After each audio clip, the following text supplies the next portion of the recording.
Magandang bukas, ikaw at ako ang kasama tayo sa huminga ng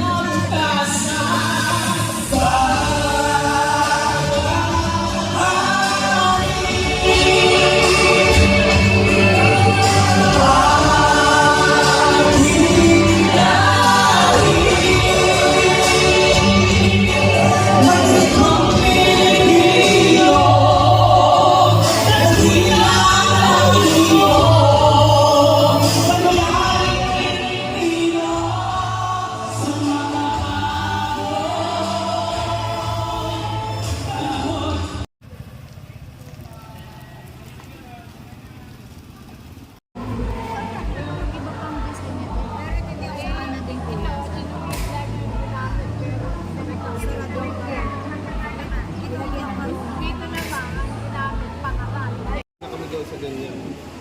Kailangan maganda. Hindi nga mag-aaral pa nga sa Spain. Eh, may sasabihin sa inyo si Monica, pa-attend kayo bukas. Dito. Ay, masala ngayon, wala nang makita.